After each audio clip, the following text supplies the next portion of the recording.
Good morning, everyone. I'm Karlyn Bowman, and I'd like to welcome all of you to our first ever virtual election watch. We're very fortunate to have our regular panel with us today. I'll introduce them, but first let me thank Jacqueline Clements, Samantha Goldstein, and the AEI events team, especially Sarah Watson and Sammy Posner, for helping us put this event together. We're going to begin with AEI's Michael Barone, who's going to speak about the Senate contest. Michael is the co-founder of the Essential Almanac of American Politics, and he is the author most recently of How America's Political Parties Change and How They Don't, and a columnist for the Washington Examiner. Then we'll turn to our former colleague, John Fortier, now at the Bipartisan Policy Center. John has two important distinctions that make his presence here invaluable today. John literally wrote the book on early and absentee voting. His 2000 book looked at trends, promises, and the perils of convenience voting. His deep expertise in this area makes him especially well suited to talk about what could happen this fall. John is also the editor of the forthcoming fourth edition of the invaluable AEI booklet, After the People Vote. This thin volume goes through the history of contested elections and walks you through exactly what happens after we vote. John will speak first about how prepared we are to vote and deal with a contested outcome, and he will also touch on the governor's races. Then we'll turn to Henry Olsen. Henry is a former AEI colleague and now a senior fellow at EPPC. He writes a daily column for the Washington Post, which ranges widely over the political terrain here and abroad. He's the author of Four Faces of the Republican Party and Working Class Republican, Ronald Reagan and the Return of Blue-Collar Conservatism. I've asked Henry to speak about the Republican Party if Trump wins or loses. And last but not least, my long-term colleague, Norman Ornstein, one of the country's leading experts on Congress. Norm and I introduced Election Watch in 1982, 38 years ago. Norm is now writing a lot for The Atlantic. You can follow him there. And he is the author most recently of One Nation After Trump. I've asked Norm to talk about a Biden victory or loss and what that will mean for the Democrats. Each of our panelists will begin with opening remarks of 7 to 9 minutes. Let me begin by quickly setting the stage. While the national polls tell many stories, the main one is of stability. In more than 300 national polls since July 1, Trump has been above 45% against Biden only about a dozen times. The polls in some, but not all of the contested states show a much closer race. Both camps have made the playing field larger than it was in 2016, with eye-popping spending in some surprising places. Let's just take a few examples. Hillary Clinton spent a total of $3.5 million on television in Arizona in 2016. Biden has already spent $21 million there. Democrats haven't won the state since 1996, but Biden has been ahead in 17 of the last 20 polls there. That may explain why Trump is in Arizona today. Both campaigns have already spent more in Georgia than the Clinton and Trump campaigns combined did in 2016. Biden's in Florida today, always a key to our elections. And Trump has reserved more time there than Biden has, but Biden has actually outspent Trump in the last month in Florida. The infusion of the $100 million from Bloomberg could shore up the Democratic vote. State spending and the state polls give you a sense of how close the Trump and Biden teams think the contest will be. So let's get started. You can follow along with our handout as our panelists speak. Michael, the conventional wisdom about a year ago suggested that the Republicans would hold the Senate. Today, I think most analysts believe that they'll lose it. Where do you come down and what are you watching most closely? Well, Karlyn, I think that there's a very serious chance that the Republicans will lose their 53-47 majority in the Senate. And either get to a 50-50, which would give the Democrats a majority if Joe Biden is elected, or a 51-49 Democratic advantage. And the thinking a year ago was based on the correct observation that we have become a straight ticket voting nation in over the last 20 to 25 years, and that we've had a relatively stable polling universe among the presidential candidates with Donald Trump in 2020, tending to run about the same way Donald Trump ran in 2016, as suggested by the polls. So the prediction a year ago looked like that since only 2 of the Republican Senate seats up this year were in states that Hillary Clinton carried, and 2 of the Democrats' seats are in states that Donald Trump carried, the Republicans looked in pretty good shape. But I think that as we go down the list now, we see that they have not really maintained that shape. So let's look at some of the facts. We've got, for one thing, the Republicans have more vulnerability. They've got 23 seats up, including one special election in Georgia. Only 2 are in Clinton states, Colorado and Maine, but 4 seats are in states that Donald Trump carried by 5% or less. Arizona, which you mentioned, Georgia with 2 seats up, and North Carolina.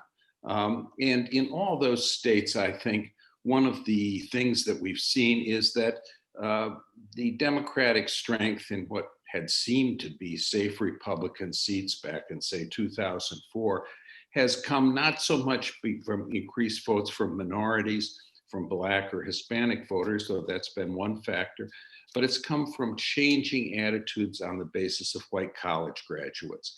Arizona white college graduates are starting to vote more like Pennsylvania white college graduates, which is to say trending Democratic. And that has changed those states. So basically, the Republicans running for re-election in the Clinton states are in some jeopardy. Susan Collins in Maine is been trailing in every poll taken since February, even though Donald Trump lost by only 3% in that state and carried the electoral vote of the 2nd congressional district. That was coastal Maine has turned heavily against Collins. And this is, it looks like the sort of white college graduates have changed even since 2016, moving more towards the Democrats. Collins's pivotal vote in favor of the confirmation of Justice Brett Kavanaugh is one factor that has stimulated her opponent, Sarah Gideon, the House Speaker, to run, and lots of people around the country to send the Democratic candidate a lot of money. So that's a seat that they're ahead. In Colorado, where polling is scarcer and in the past has been of dubious quality, in one-term incumbent Cory Gardner, who's got very nice political instincts, nonetheless seems to be behind former Governor John Hickenlooper, despite some of Hickenlooper's particular problems. Again, a state that's dominated increasingly by upscale white college grads. And then we have in Arizona, Martha McSally, former congresswoman appointed to fill the seat held by the late John McCain. She's been trailing Mark Kelly consistently in the polls. Kelly is the husband of the former Congressman Gabrielle Giffords, who was shot in that terrible shooting 9 years ago, I believe. He's been leading pretty consistently. Arizona was only a 3-point Trump victory in 2016. And the trend, again, with the upscale votes in Metro Phoenix and Maricopa County seems to be going towards the Democrats. So those are looking like Republican, like seats that the Republicans can very well lose. Their only likely gain, sure gain, seems to be in Alabama, where Democrat Doug Jones won the special election against the slightly wacko candidate, Judge Roy Moore, in the special election in Alabama. Jones is running ahead of Party, but probably not by enough in order to win. So that shows if you take those 3 seats as Republican loss, they're down a net 2 on that basis. And then they're trailing in some of these or in jeopardy in several other seats. Tom Tillis in North Carolina is running 3 points behind in polls. That's a state Trump carried by 4 points. Joni Ernst, another one-termer, is running only even in Iowa, which Trump won by 9 points. In Georgia, incumbent David Perdue is only narrowly ahead of John Ossoff, who became a national Democratic figure as the nominee, almost successful in that Georgia 6th congressional district, a special election in 2017. That's a race where Perdue seems to be slightly ahead, but it's not all over yet, in my judgment. The best that Republicans are doing in Georgia is their best hope is that in a special election to fill the seat held by the Johnny Isakson resigned, appointee Kelly Loeffler and House member Doug Collins, both Republicans, might make it into the runoff, and a 2-Republican race means that the Republican Party would hold the seat. Democrats got an additional chance to pick up another seat when Governor Steve Bullock folded his presidential campaign, which I think it's fair to say did not make a major impact, and is running against freshman Senator Steve Daines. Another race, close race in a state that went by 19 points for Trump. Those are seats that are in trouble. There was also polling suggests some trouble for Republicans in other seats. Kansas, the Republican congressman who narrow primary winner Roger Marshall has been only narrowly ahead of Democrat Barbara Boyer. In Kentucky, Mitch McConnell is only running a little ahead. I note that 6 years ago when these seats were up before, both McConnell and Pat Roberts, in the then incumbent in Kansas, were running it looked in jeopardy in the polls. They ended up doing very much better among the voters on election day than in their polling. So I think those are seats that we want to watch, but they're not seats that the Republicans are in as much jeopardy as some of the others that I mentioned. In addition, I mentioned when we take a look at the Democratic held seats, I mentioned Doug Jones' seat in Alabama. In Michigan, which was one of the closest race in the country, my home state, John James, a Republican who lost by 6 points to Debbie Stabenow 2 years ago, 3-term incumbent, has been running just about even with Gary Peters, who some polling shows to be the least known Senate incumbent in the nation.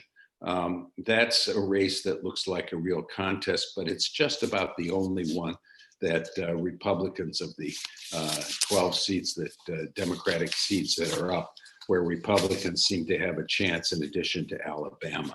Some Republicans are looking for the Minnesota seat, but the incumbent Tina Smith seems to be well ahead in current polling.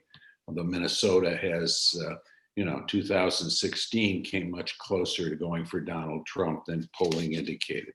But we'll see what happens there in Minnesota. We'll keep watching. Democrats, as I mentioned, need to have a 3-seat gain in net gain in the Senate if Trump is defeated, a 4-gain seat to make Chuck Schumer the majority leader.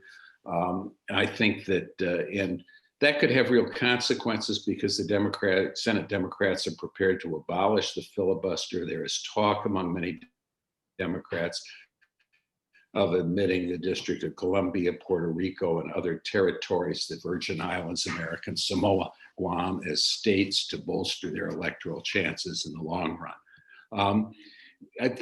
This might result in, okay. Yeah, wrapping up, I think one of the phenomena we see is that Republican senators are not running even with Donald Trump in states that he carried.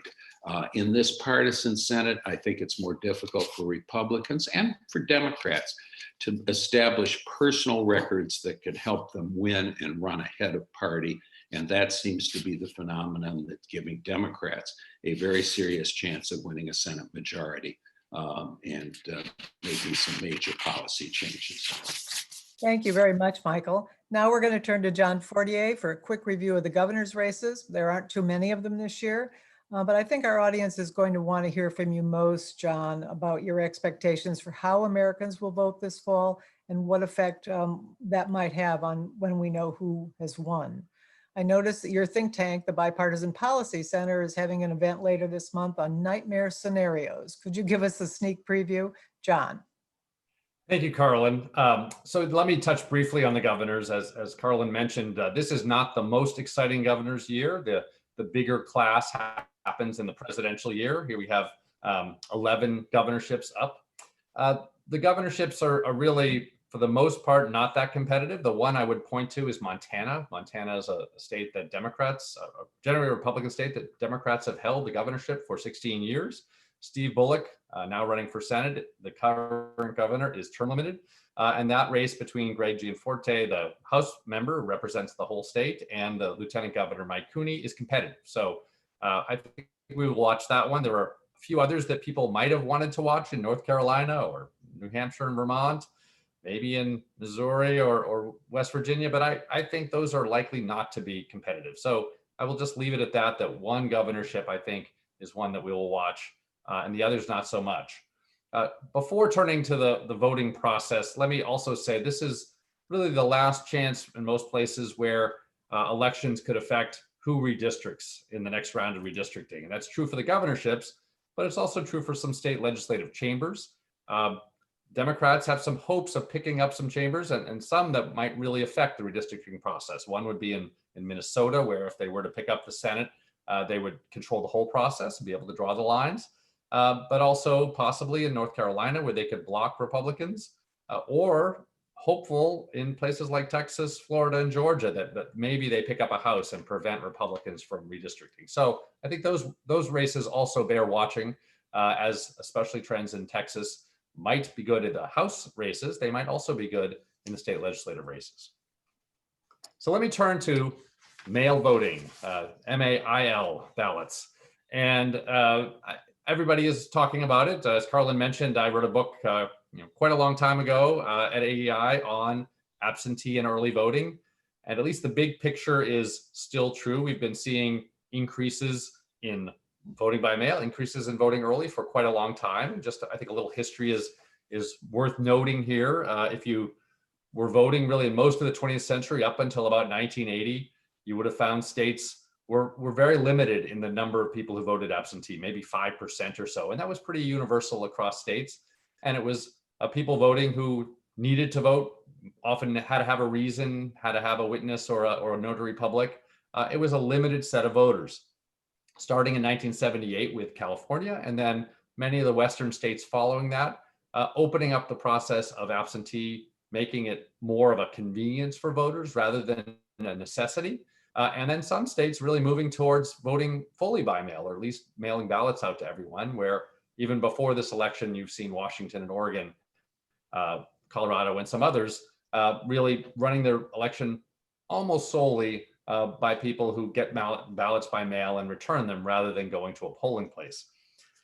Obviously, we're in a different place now. This election, there's been a call for a much greater use of absentee voting. I think earlier in the summer, there was some thought that we might completely switch to voting by mail. Democrats had bills in the Congress that would push us in that direction. What I think we are going to see, though, is a dramatic increase in voting by mail, but not all the way. And if I had a prediction, people have been throwing around predictions. I think they're all kind of loose, that we might go from where we were in the last election, which was about 23% of the electorate voting by mail, another 18% voting early, really to maybe 50% of the electorate voting by mail. And again, in different ways in different states, but a very, very significant increase. Some have predicted an even larger increase. I think 50% is probably a pretty substantial increase anyway, more than doubling. But again, to note, in America, we vote differently in every state, and that number is going to look different in different states. There are going to be some places that are still more traditional, more voting in person. Others have tried to make the move to almost all voting by mail from where they were. So, in laying out scenarios that I think could be difficulties, I think we're going to have some problems related to the coronavirus. I think we're going to have some problems related to the changing of systems, that states moving dramatically to different modes of voting, not just more voting one way, but even changing the way that they run elections, whether they mail ballots out to everybody or if they, the deadlines by which they're available, the difficulties with running polling places in the time of coronavirus, where the polling sites might not be available, where poll workers are not as available. All of these things can make the election much more difficult to run. And I think we are going to potentially have some difficulties. Let me mention one other factor, which I think points to some of the more difficult scenarios that we could have if things were to be close and go wrong. For a number of years, we've been seeing the election results that are reported on election night or the day after to be a smaller fraction of all the votes, that more votes are coming in later, that we're counting votes at a later time. And you see that dramatically in places like California, which are slow to count votes even before this election. But some scholars who've looked at this have noted not only that's true, but there's been kind of a blue shift in that type of voting, that the votes that come in on election night often look more Republican than the votes that are finally certified. And that has to do generally with the fact that there are states doing more voting by mail, ballots coming in later, also more provisional votes. There's not necessarily anything nefarious about this, but certainly the change in election results from election night to a couple of weeks later could be relatively dramatic. And if we do have states or a state which is looking Republican on election night, it's possible that that state might move in a Democratic direction. Those are also, those trends are exacerbated in this election. We have polarized our country as to whether we think voting by mail is a good thing or not. Even though there may have been some difference of opinion of whether it was a good idea to vote by mail among elites, Republicans were voting and Democrats were voting at similar rates in previous elections.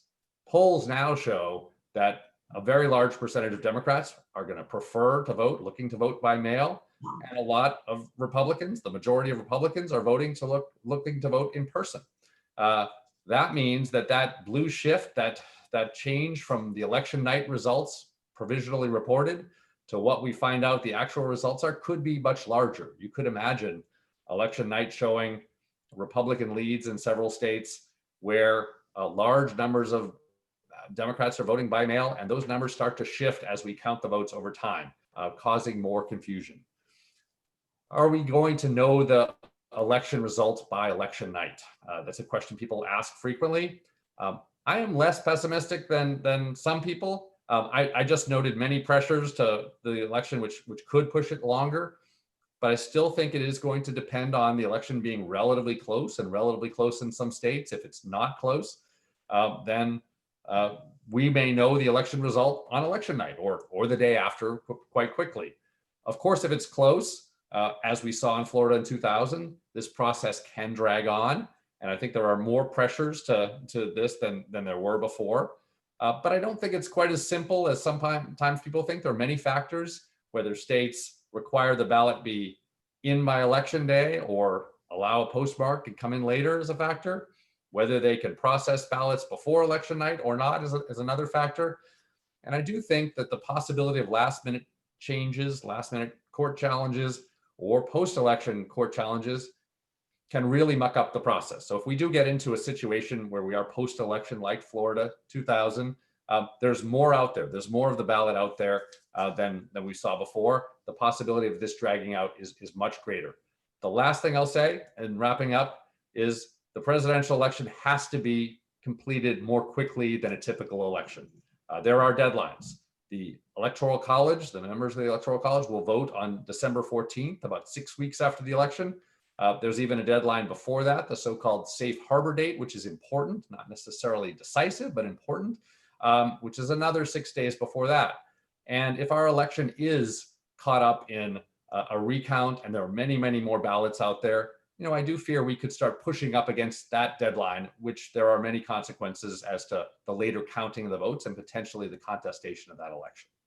John, thank you very much. John, one quick question. Given all the court cases, are there any states in particular that you're worried about in terms of early and absentee voting? Well, I don't know if worried, but states I'm watching, certainly the key states of Pennsylvania, Wisconsin, and Michigan have made some changes and are likely to see more absentee ballots, not only changes because of coronavirus, but changes before. And Arizona, which is potentially a much closer state than it was in 2016, is one that has done a lot of vote by mail and typically takes a longer time to count. Certainly California takes a very long time to count. I don't think that's going to be important because it's not a swing state. But those 4 states, and always Florida as well, those are places that you could see a drawn out process if it were the decisive state. Thank you so much, John. Henry, you've watched Trump and the Republican Party closely for a very long time. Give us your thoughts about what a Trump victory or loss could mean for the GOP. Thank you very much, Karlyn. In one sense, a Trump victory or loss isn't going to matter for the Republican Party because what the party is experiencing is an ongoing shift in its coalition that predated Trump, was sped up by Trump, but was likely going to happen anyway. And in another way, it can be very seriously impacted. So what I'd like to do is first address the ongoing change and then address how Trump's victory or defeat could alter that change. The Republican Party has been moving towards a blue collar, which tends to encompass a wide variety of actual collars worn to the job, but means people without a college degree for quite some time. It's a change that was nicely chronicled and predicted by 2 Democratic strategists, Ruy Teixeira and John Judas, in their book, The Emerging Democratic Majority, at the beginning of the last decade, where they talked about the trends among college-educated whites, particularly in information heavy or located industries like tech or media, towards the Democratic Party. What happened in the latter part of the last decade and most of this decade has been the move of blue collar voters, particularly blue collar whites, away from the Democratic Party and towards the Republican Party. This mirrors changes that are seen in virtually every major electorate in the world. It's what happened in 2019 in Britain, as people who used to vote Labor for generations voted for the Tories, and upper income suburbanites voted for Labor or the Liberal Democrats.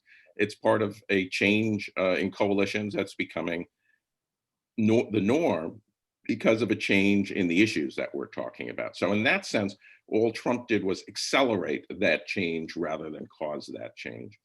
Trump's victory or defeat, though, will strengthen or weaken the bands of various factions within the Republican Party. And while I've written about different factions, I think a useful way to think about it is to take away from the faction names that I've used before and look at how candidates will run to succeed Trump in the Republican electorate. Right now, I think we can classify them in 4 different groups. I call them the imperial successors, the restorationists, the young reformers, and the moderate outsiders. The imperial successionists will be people whose basic unwritten platform will be more Trump, less tweet. People who will try and, without too much imagination, recreate the Trump issue coalition of nationalism, trade, immigration, and adding it with core Republican philosophies on the role of religion in politics and smaller government, or at least smaller regulatory government, of not actually cutting spending. And perhaps Mike Pence would be the leading non-Trump member. I think if Trump wins re-election, there's a much greater chance that a Trump family member is the person who comes to be the head of the imperial succession. And in that, Don Jr. seems to have an easier or a more leading position than Ivanka, who seems to be playing a smarter, longer game than he is, recognizing that it would be very hard for a 40-year-old woman to become the youngest president in history, succeeding her father. Don doesn't seem to quite have that level of awareness of the difficulty of pulling off a general election win. The restorationists are people who basically would like to wipe clean the slate and pretend like Pam on that lost season of Dallas, that the preceding 4 years was a dream and never happened. They would like to recreate the old Republican Party, suburban-based, more college-based. I think Nikki Haley right now is emerging as the candidate of choice among the restorationists, but there are different aspects of the restoration. There's the Ted Cruz, let's get back to smaller government, more freedom aspect, which we've seen in some Republican House races have quite a strong hold. Kristi Noem of South Dakota, I think, is angling to become the young new face who would lead that wing of restorationism. Young reformers, which full disclosure is the camp that I have planted my flag in for over a decade, back when I was a little more young than I am now, are people who say, look, the country has changed, the party has changed, we can be conservative without either being slavishly pro-Trump or slavishly restorationist. These are people like Tom Cotton, Marco Rubio, Josh Hawley. I think they are a potent wing of the Republican Party. And moderate outsiders would be kind of the wild card. You know, what happens if a Charlie Baker of Massachusetts or an Elise Stefanik, people who are definite, or Larry Hogan, people who are more on the moderate wing of the Republican Party, have a demonstrated ability to get Democratic votes, decide to throw their hat into the ring. I think if Trump wins, what you will see, you almost certainly see a Republican Party that controls the Senate. That I cannot imagine a plausible scenario where Trump wins the Electoral College and loses the Senate, given the straight partisan outlines of Senate voting that Michael eloquently mentioned earlier in this broadcast.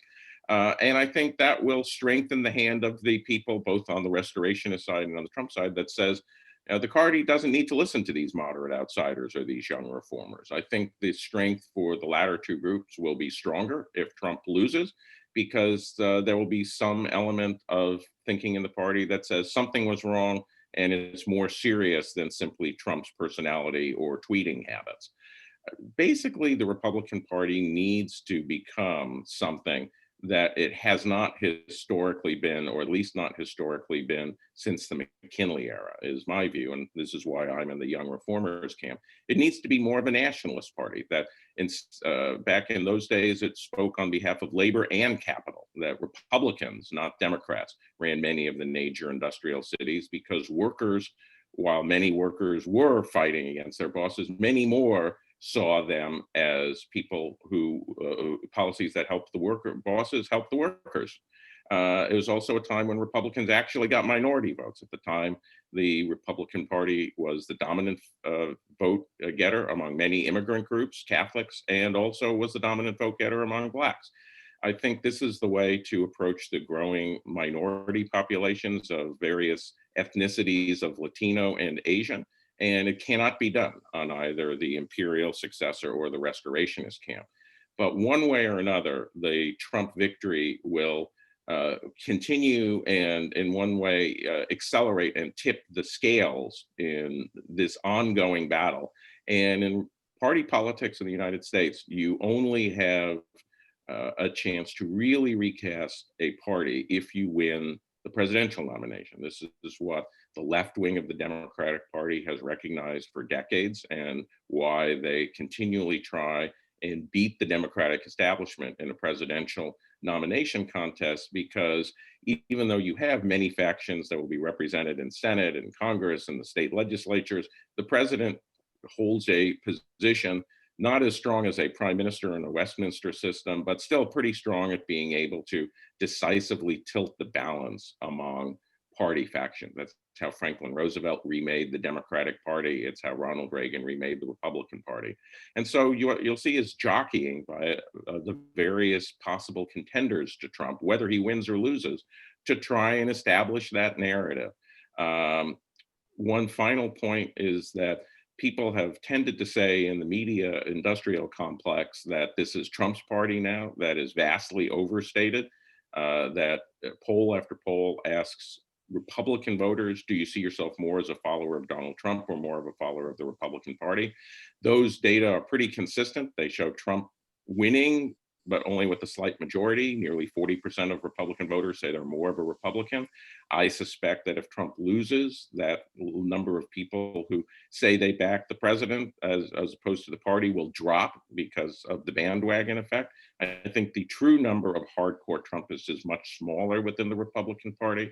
And so that consequently, if Trump loses, there'll be much more ability to negotiate and maneuver in a non-overtly Trumpist way than most people in the media think there's going to be. But there's no denying that Trump has put a stamp in one way on an ongoing change of the Republican Party, and the win or lose, the discussion in the party afterwards will going to be, in how much and in what respects are we going to continue the changes that Trump accelerated and established, and how much are we going to try and undo the history of the past 5 years?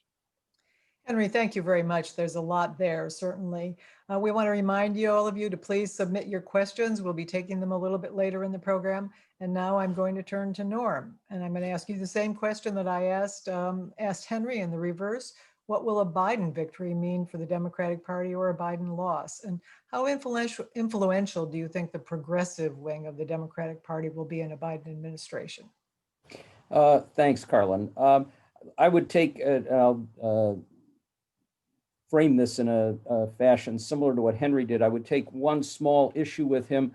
I think there is a chance that we could see Trump winning and the Democrats taking the Senate because of the distribution of states and the Electoral College. I could easily see Democrats winning Senate races in Maine, Arizona, Colorado, and one other, while losing the seat in Alabama and having a narrow victory in the Senate. And that's partly the way we have to look at this. If we're going to look at the nature of the Democratic Party, the different scenarios are that we see that comfortable victory. I don't see a sweep for Republicans where we know on election eve that Donald Trump has won re-election. Because if he wins re-election, it's going to be in a fashion similar to what happened in 2016, which is that he ekes out extraordinarily narrow victories in a handful of states and one or two congressional districts in Maine and Nebraska. And we're not likely to know those results for a significant period of time because there will be lots of contested ballots. But it's entirely possible that we could see a wave here of sorts where Democrats win everything. If they win everything, if we see a Democratic Senate, and that could be, if we know what's happened in the past, 1980 being a good example, where if there is a wave that really moves in one direction, the Senate contests tend to tilt in that direction as well, very significantly. It's entirely possible that we could see a Democratic Senate with 52 or 53 Democrats, which nobody would have thought of 6 months or a year ago. If there is, in fact, a Democratic Senate, a Democratic House, and a Democratic president, one of the real questions is how much they can come together in the first 60 or 100 days of that presidency and do dramatic things, some of the things that Michael and others have talked about here. And there's going to be a lot of pressure to do that. Joe Biden has said multiple times in the past that he thinks Republicans, if he wins the presidency, will have an epiphany and decide that it's time to go back to the old ways of working in a bipartisan fashion to solve problems. I think the chances of that are, to put a figure on it, 0. If Republicans lose everything, there's a game plan, one that we saw in the aftermath of, in particular, Barack Obama's sweeping victory in 2008. And that is one that worked like a charm for Republicans in the midterm election in 2010. And then after they were stunned by Obama's reelection, worked again in 2014. And that is to unite as the equivalent of a parliamentary minority, vote in unison against everything, try to block whatever you can from occurring, and if not, move to delegitimize what happens. And that will demoralize the party in power, the Democrats, and enrage Republicans around the country. And of course, it resulted in this enormous gain of seats, the most in 100 years in the House in 2010, and the capture of the Senate in 2014. And we would see that again. We're likely to see it anyhow, because I think what we're seeing is that the parties which have moved so far apart and tribalized even more, that's a trend that's going to continue this time. Republicans who consider themselves or have framed themselves as problem solvers, like Cory Gardner, and I see David Perdue is taking on that mantle now in Georgia, which is a sign that he's a little bit nervous about what might happen. Those are going to be in the rearview mirror. And what we're seeing is people moving further towards extremes And we're not going to find a lot of areas, at least in the critical policy ones, where the parties will work together. So we'll be more like a parliamentary system. And for Democrats, the real challenge there is that assuming they win the House, which I believe is a pretty strong assumption, and keep the House, it's possible they could even add a seat or two here or there. But they're not going to have very many seats because they took many seats in 2018, the midterm, that were in districts that were red, that Trump had won, or were purple. And these are not deeply progressive people. And to achieve majorities, to make sweeping change happen, you're going to have to win over not just those progressives, the so-called squad and others, but you're going to have to win over more moderate and even in a few instances, conservative Democrats in Congress. And that's true in the Senate as well, I would say. If Democrats, even if they have 53 seats, you've got Joe Manchin and Kristen Sinema and John Tester, and where there's a lot of talk of Democrats, if they are able to take everything, sweeping away the filibuster and doing dramatic things. Those three that I've just mentioned have all said that they are very, very reluctant at best to eliminate the filibuster.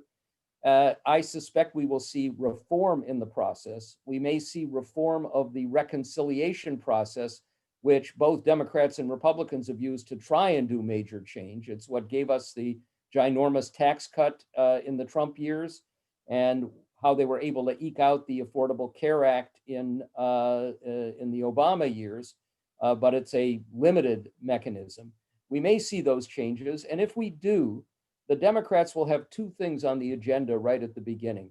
One will be a democracy package. It would be the John Lewis Voting Rights Act. It would be adding at least the District of Columbia and Puerto Rico as states, and possibly more if that's doable.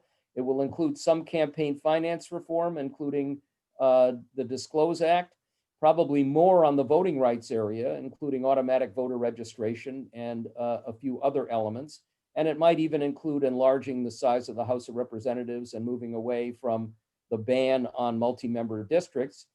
And then there will be a very substantial stimulus package and recovery package, which will tilt heavily towards green jobs, but which will also be an attempt to add jobs and get the economy moving, and with an awful lot of infrastructure included in that package.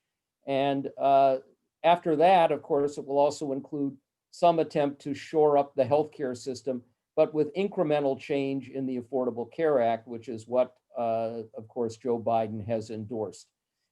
Now, there is going to be a lot of tension. If there's a Democratic presidency, House, and Senate, tension within the party is going to be extraordinarily high. You're going to have a resurgent progressive wing, but one that has nowhere near a majority of support within the Democratic ranks in the House and Senate. And if you've looked at what Nancy Pelosi has done over the last 2 years, attempts made over and over again to make sure that her more vulnerable members, which is those members from red district, are safe and safer, then we're going to see that same phenomena occur. And we're going to see a number of Democrats who are going to have to compete in red states, very reluctant to move towards more dramatic things. If there's anything dramatic that happens, it'll happen in the first few months. And after that, it will be more, I think, trench warfare. Now, over the long run, we're starting to see something that we had in the Republican Party for a long time, which was challenges in primaries from the right occurring now in more instances with challenges for Democrats from the left. In most cases where that's happening and where it's been successful, though, it's been longtime members who have been largely progressive, but who've grown out of touch with their own districts. I don't see this happening in a much wider way, but if there is a failure to act to get anything done because Democrats can't come together, it's going to give more traction for those progressives. Now, the other possibility is that Donald Trump wins and there is a Democratic House and not a Democratic Senate, the status quo, which I think is going to be a very nasty period in our politics. We're going to have a nasty period no matter what. Or that Democrats take the Senate and that Trump wins, which I mentioned earlier.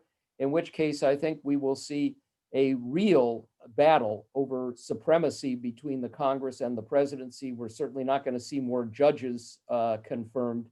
And then we're going to have the courts playing a much more significant role, though, in adjudicating between the Congress and the presidency.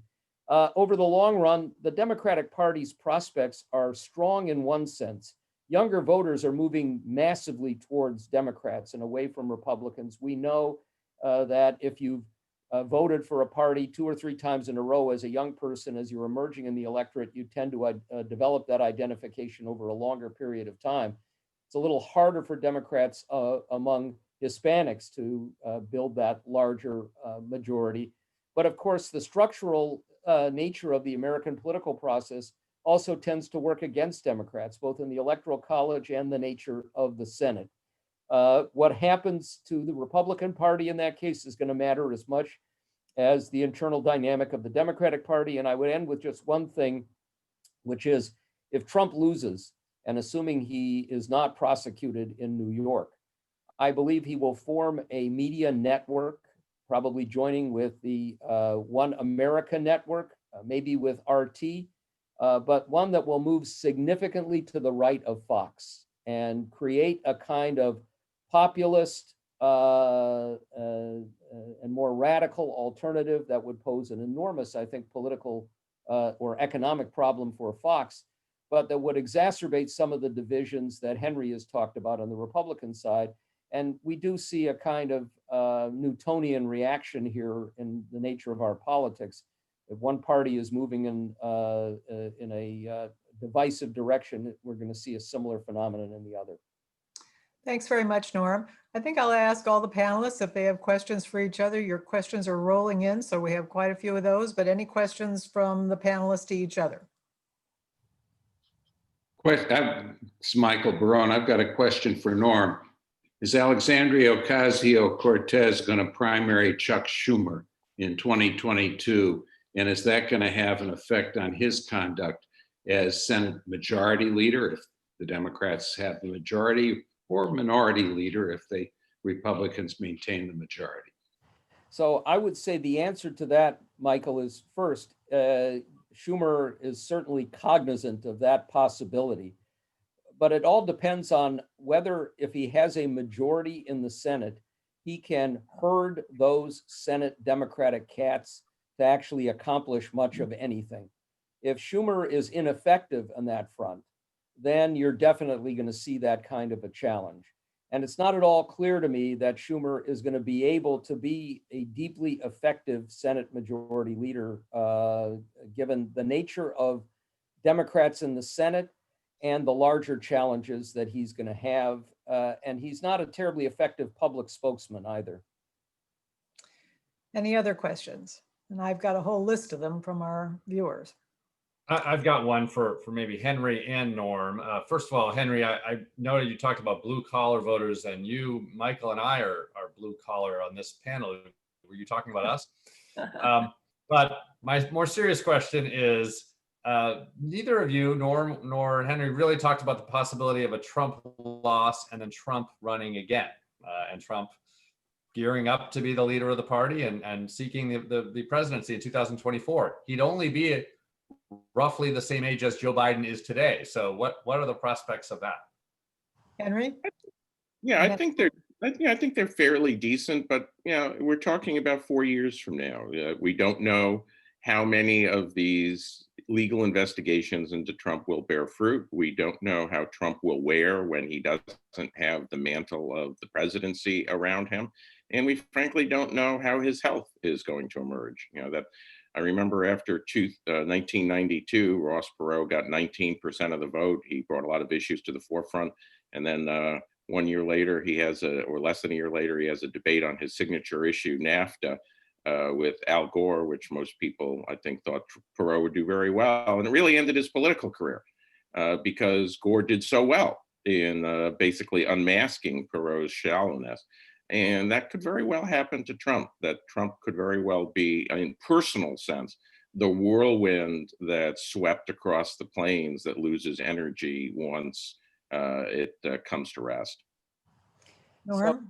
Yeah, that it's an interesting possibility. My guess is that you would have a huge field of Republicans, some of whom Henry mentioned, some of whom would argue, and I think, you know, a Tom Cotton or a Josh Hawley, their argument is going to be more, I can be just like Trump, except I'm smarter and tougher. And then you're going to have others who will try and pick a different part of the mantle, including possibly some in the family. But the other thing to keep in mind is Democrats are going to have a dilemma on their hands as well.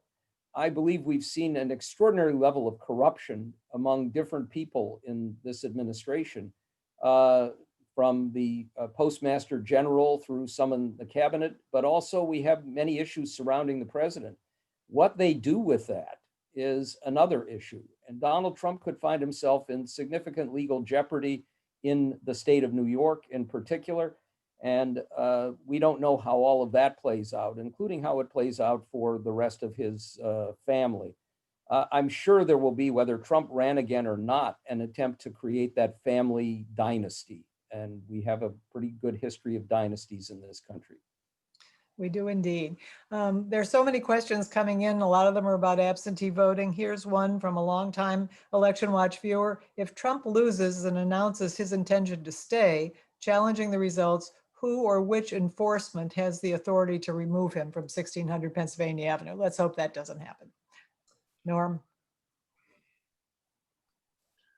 So, you know, there are a million scenarios here. One that I would mention is that if we end up getting disputed electors, and that's a real possibility, you can imagine that votes come in on election eve, as John said, that have Trump ahead. And in some states like Wisconsin, the disparity between Republicans and Democrats and those who say they're going to vote by mail and those who vote in person is extraordinary. Declaring victory, even though many of the votes have not been counted. And along the way, we get a Republican legislature that says, we're going to put up a Trump slate of electors. And then we get another slate certified by a governor that is for the Democrat. That gets resolved under the Electoral Count Act on January 6th in Congress. And what if there is a division between the parties? And that's something we've seen before in the 1880s. And what if the Senate is 50-50? At that point, Mike Pence is still the vice president. Is he able to cast a tie-breaking vote that would actually potentially make him president, at least in an acting capacity? There are a lot of things to be considered here. If Donald Trump loses the presidency but says he's not leaving and is ensconced in at 1600 Pennsylvania Avenue, at noon on January 20th, there will be a president inaugurated. And at that point, I believe the Secret Service would switch its own allegiances. But, you know, we are a long way off from those nightmare scenarios, and let's hope that none of them occur. I would just add something that John mentioned. Marco Rubio has introduced a bill to extend those safe harbor dates and deadlines. December 8th this year for when the states are supposed to certify their electors, December 14th for when the electors all meet. If we don't change those dates, and we have many disputes within states, disputes over absentee ballots, and remember that we have very substantial numbers of them in primaries and in previous elections that have been disqualified because of signature mismatches or other things. Those are going to be contested this time, many provisional ballots. Those could drag on for weeks. And if you go past those deadlines, it's not clear as you approach January 6th, whether a state could even have a slate of electors up. Extending those deadlines becomes important. We could end up with a real mess on our hands. John? Well, could I just add that you've got Democrats, people in the Atlantic magazine, for which Norm has written, and which I've often read, saying that the Democrats will not accept a loss in this election and that they are going to contest this sort of thing this way. And of course, we've seen the conduct of the Democratic Party, in my view, over the last 3 years has been to try to reverse the 2016 election by fair means or foul.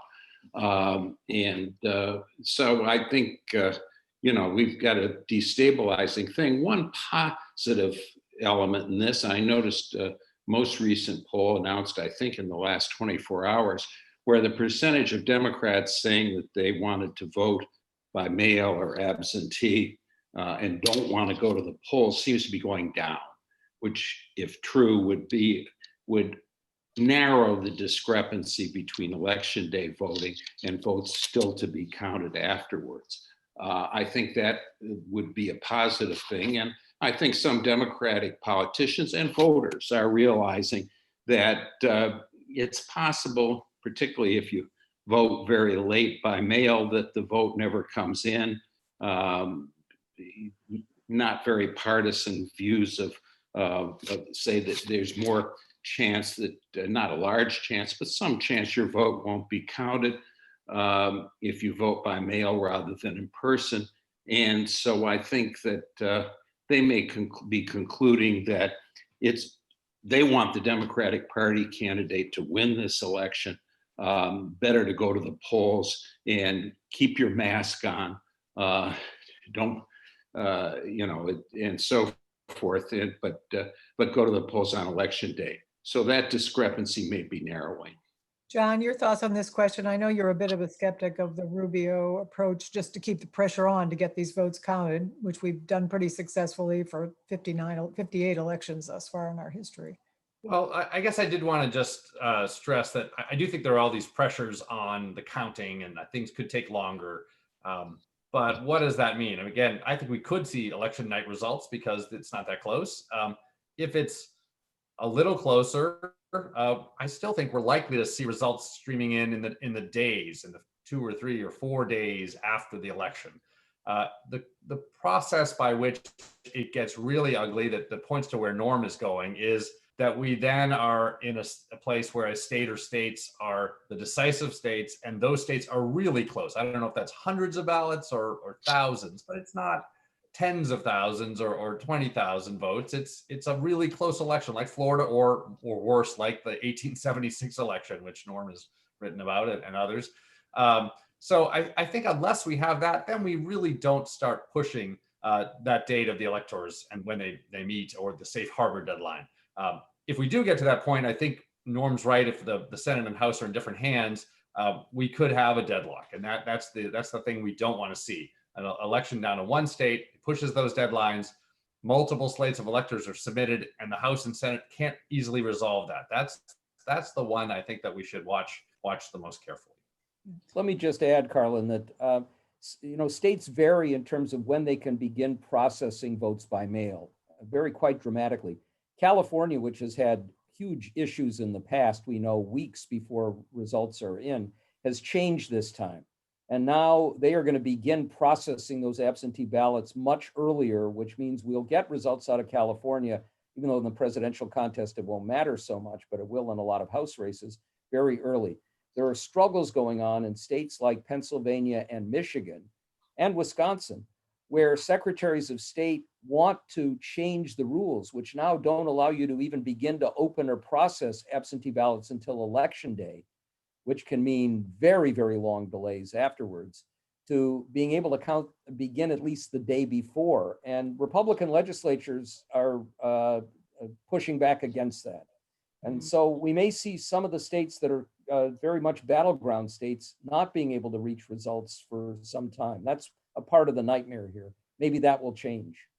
Just one more point in the other direction. There are also, of course, states that have later deadlines for when a ballot has to be in. They come in postmarked rather than in hand. And some states, or perhaps courts, might seek to change that. And that can push in the other direction, extending. So I think there's a lot of churn, and I guess I'd be cautious about making some last minute changes to these things, and courts stepping in, even if they think it's for the good, because I think that could cause more voter confusion and potentially a longer count. There are quite a few questions about the polls' performance in 2016, and can we expect something different from the state polls? Just to recap on that particular point, the national polls did very well in 2016, calling the election on the nose, but the state polls had some very serious problems.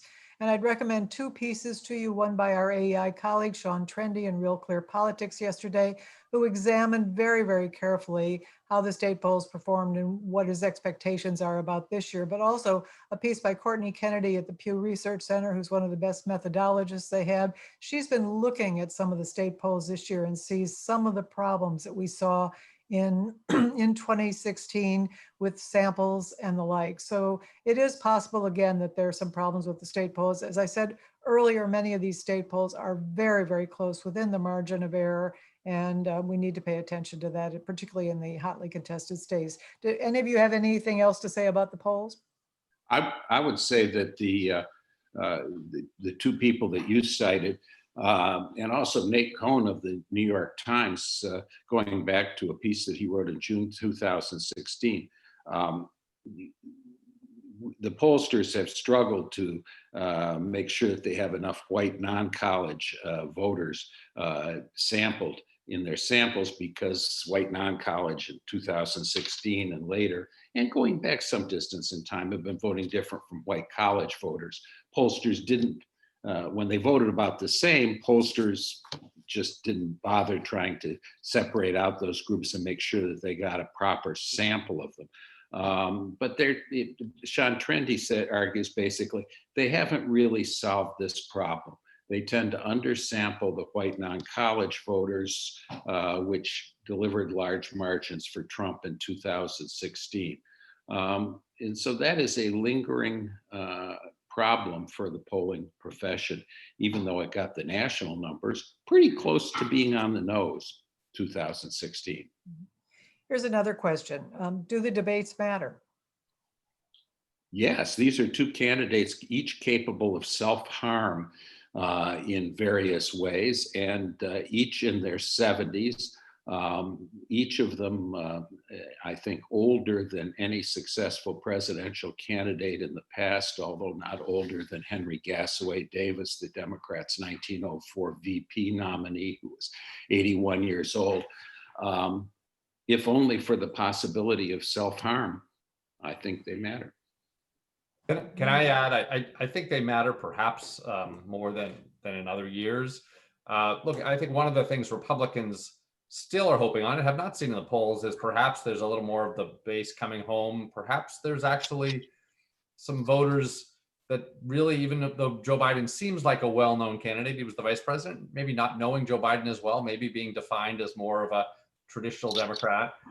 And the campaign has been odd because of coronavirus, and people haven't been out there and been under the scrutiny in the same way. So perhaps, again, it's not clear that it would go in the Republican direction, but I think the Trump campaign might hope that the debates are a spotlight that will maybe bring traditional Republican voters back to the fold when they see a more traditional Democrat, Joe Biden, rather than one who hasn't been seen as widely. Do you all expect a high turnout election? And if so, which party does that benefit? I'd say I expect a high turnout election, and I think both parties will benefit.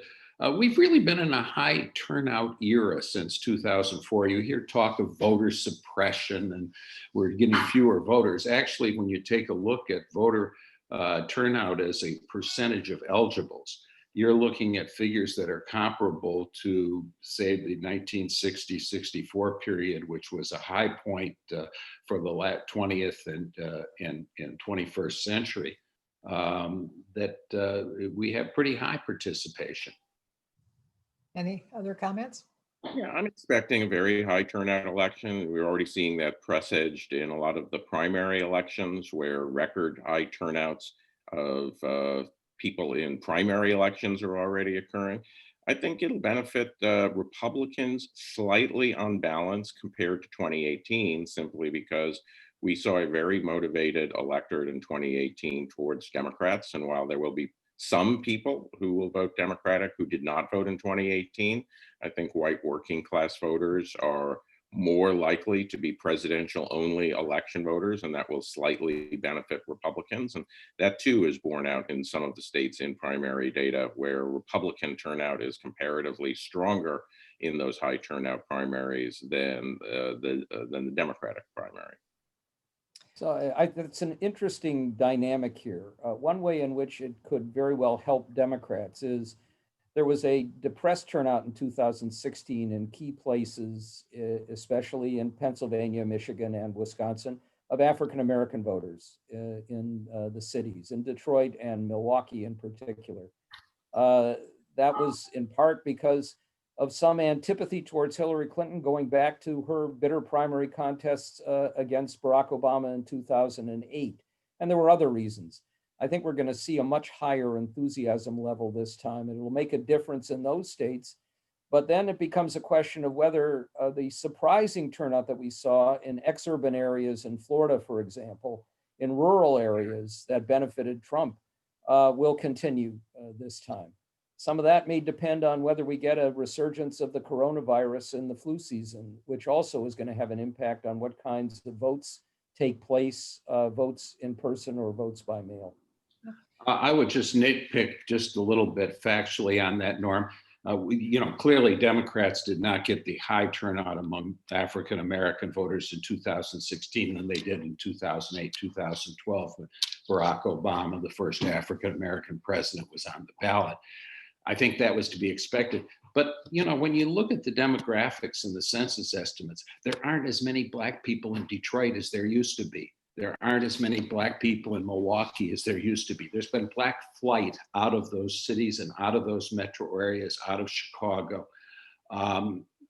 Illinois doesn't matter for president because it's a safe Democratic state. But, I don't think that they're going to go back to the Obama level turnout again. Now, that's not true. The contrary wise is a lot of these people have been going to places like Georgia, which is making Georgia a competitive state between the parties with a larger African-American population, which it wasn't in the 2010 period.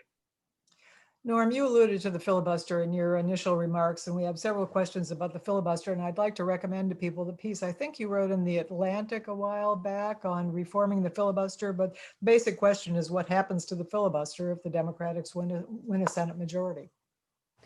At this point, I don't see votes to completely eliminate the filibuster on legislative issues. You still have a lot of Democrats who are a little uneasy about that.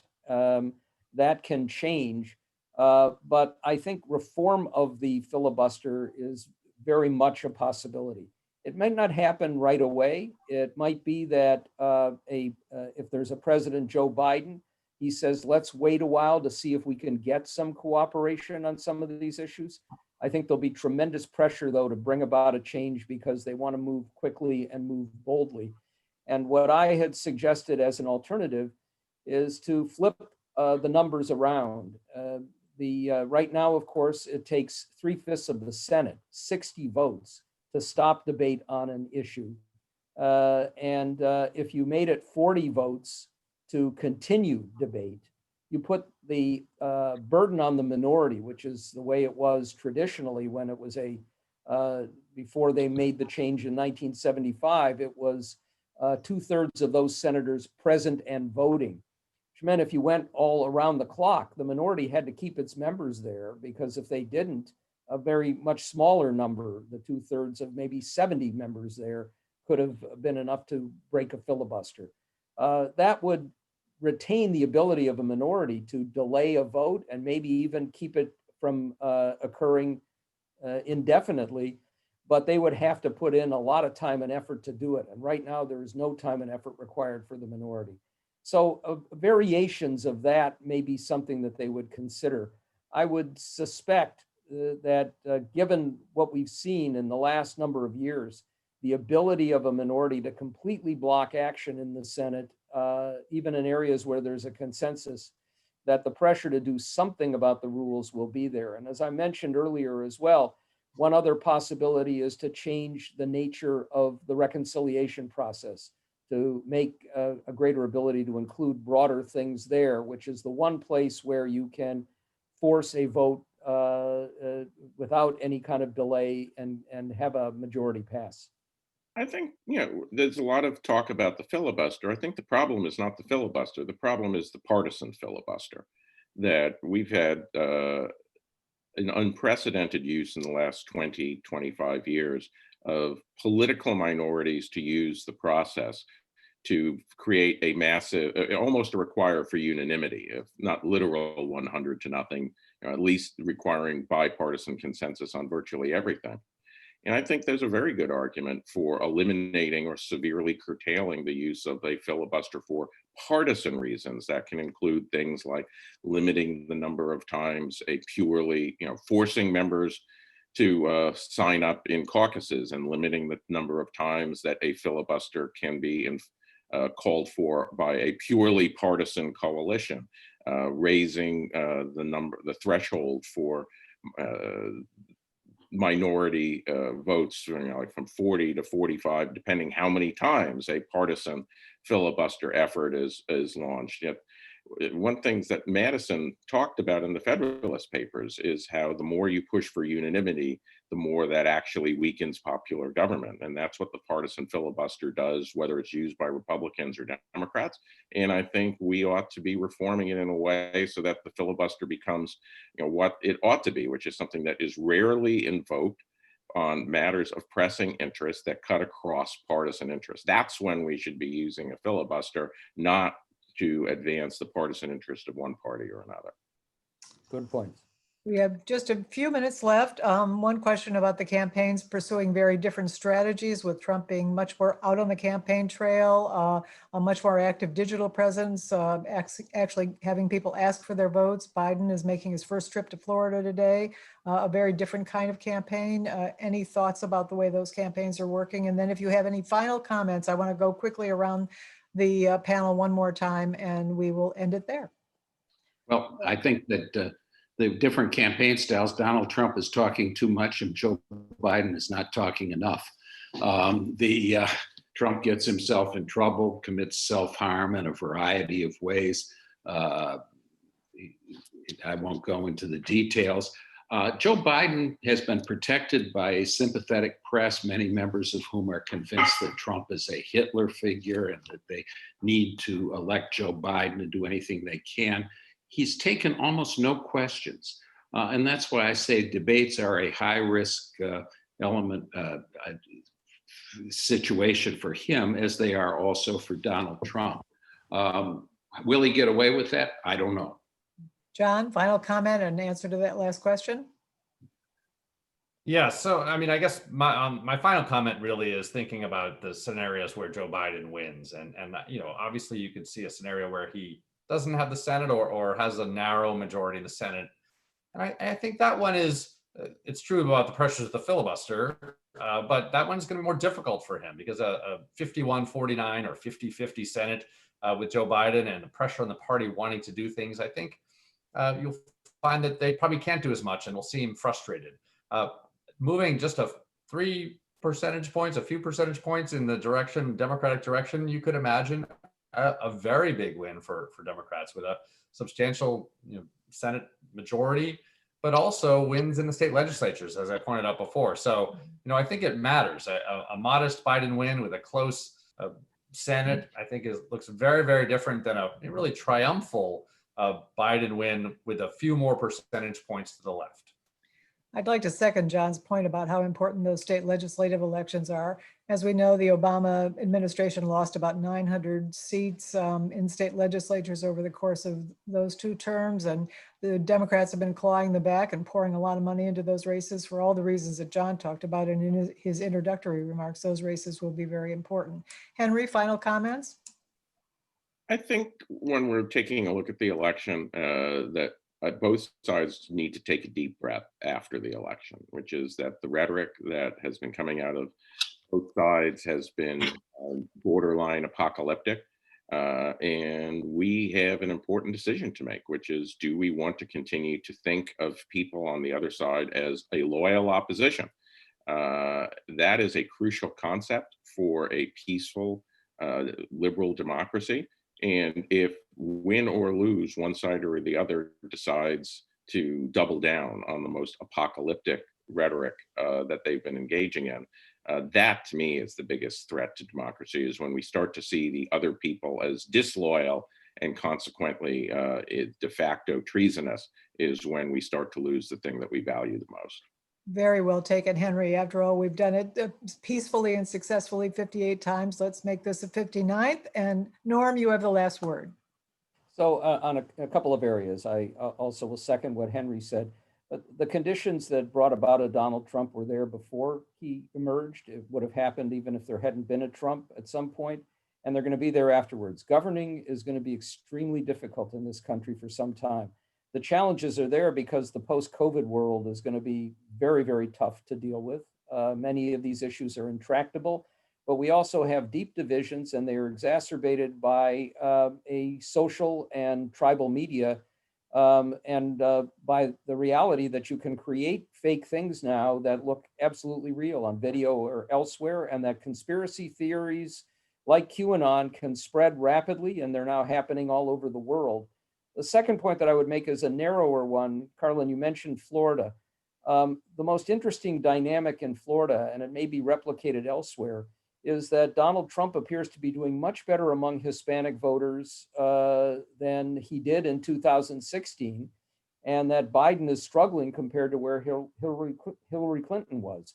That's not just Cuban Americans. It also appears to be a broader issue. And if Democrats are going to accomplish the goal that Rui Teixeira and John Judas mentioned many years ago, they're going to have to solidify that support among Hispanic Americans. And that's a challenge. And right now, it's a challenge for Joe Biden.